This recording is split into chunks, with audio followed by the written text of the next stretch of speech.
Hey, last time we talked about proactive barriers, things that the district can do to make it better preemptively for students.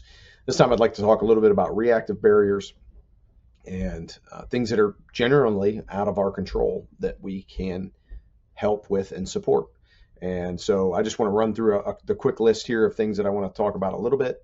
Health issues, family and socioeconomic factors, transportation issues, cultural and religious factors, substance abuse, weather, environment, and so on. And those kind of break down into subcategories, right? So as we talk about health issues, we talk about physical health problems and mental health problems.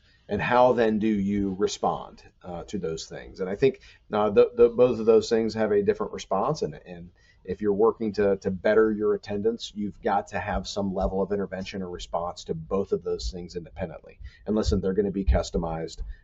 It's going to be, a fit for that kid and that family, if you will, and we're going to require a heavy lift. But keep in mind, kids come to school with all kinds of baggage on a daily basis. They carry around that book bag full of issues from home or from the weekend, and then walk into the school, and then we expect greatness on a daily basis. Hey, I'm not saying not to expect greatness, but having that expectation while understanding that they're going through some stuff probably on their own outside of here is just it's called empathy, and it's called caring, and that's what we all do in education, and that's why you're in this field. So just kind of a good reminder of that. Students have physical health problems, chronic illness, physical disability. They're out for some time. What I've seen work, number one, is kind of a blended learning environment. You're going to hear me say that a little bit, where maybe you code that absence non-absent because you've changed the placement temporarily for that kid to be educated, maybe from home. Maybe you have an online academy that you can enroll them in.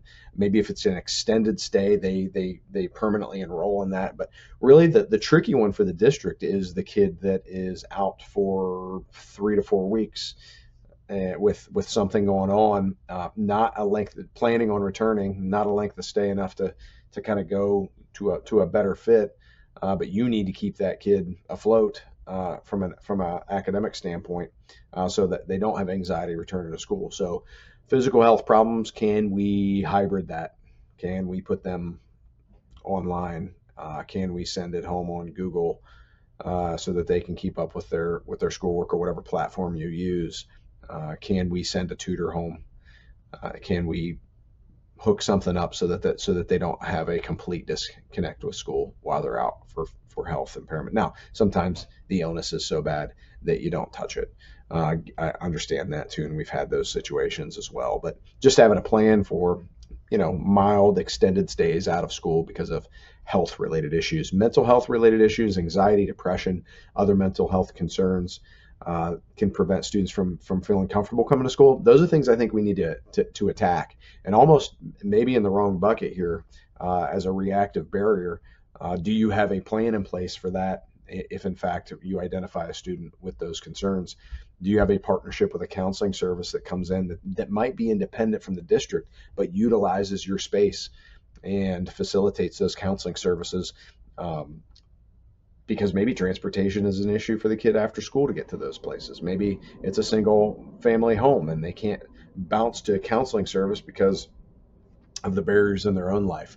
Host those things, find a counseling service that's willing to, believe me, they will partner with you and make sure it's a good partnership, and bring those folks into the building, or maybe more than one counseling service. Bring them into the building and let them serve your kids. Unless you've got a robust, healthy, large mental health unit in your district, which I do believe that there are some districts that do, but most do not. So finding the experts in that field is never a bad thing. Second thing, family and socioeconomic factors. What are you doing to help those situations as a district? Once again, it's a reaction. You're reacting to that factor, right? Because it's out of your control. But certainly proactively, you can figure out some things that you can do proactively to prepare for those situations. I think you'll probably find that the same is true for all of these things.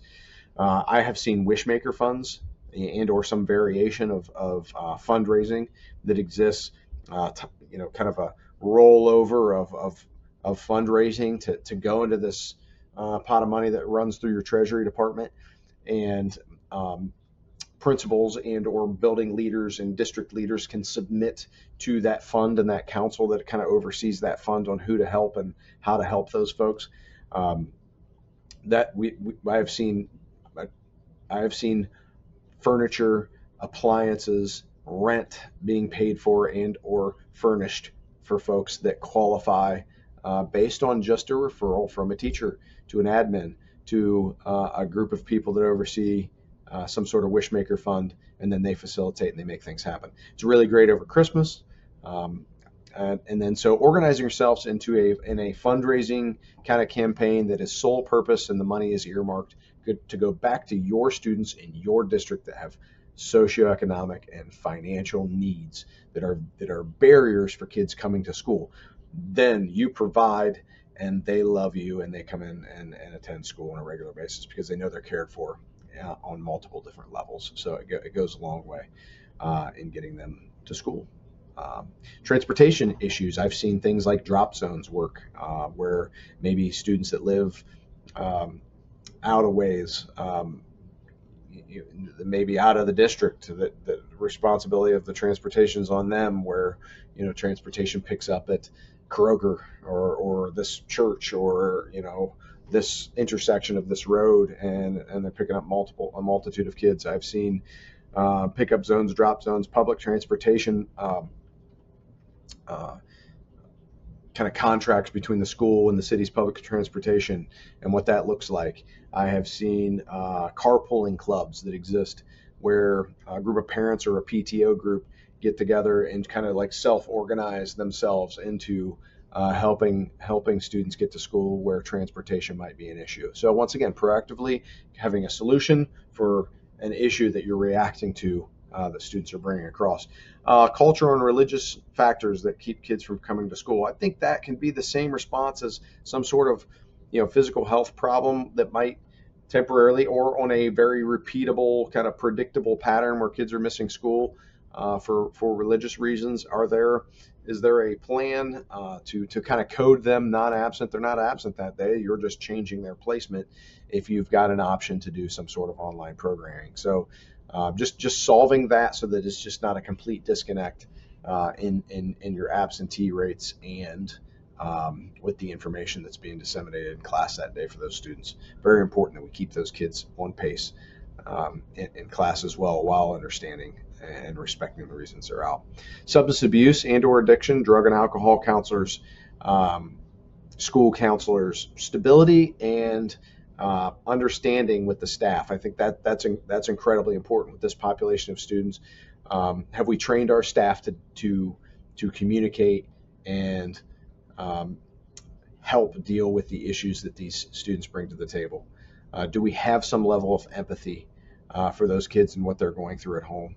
And how are we communicating that empathy to those students? Is it when they come back, here's the test you missed, or kind of based on the whole premise of like, is fair and equal the same thing?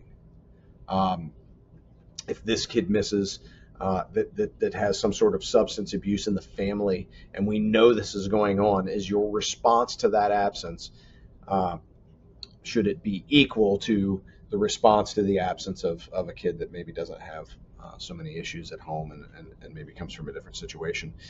I think fair is adequate in that situation. Treat those two students fairly based on the information that you have about those two students and have a response for each one of them. All right, just a few, and hopefully we'll identify some more for you. Student barriers for attendance that are reactive. Hey, once again, as you work through these problems, find solutions and interventions for those problems. And if you've got some that work for you that you would like to see make the list, get a hold of me and keep track of what you're using and how successful it is, and allow that data to drive those future decisions.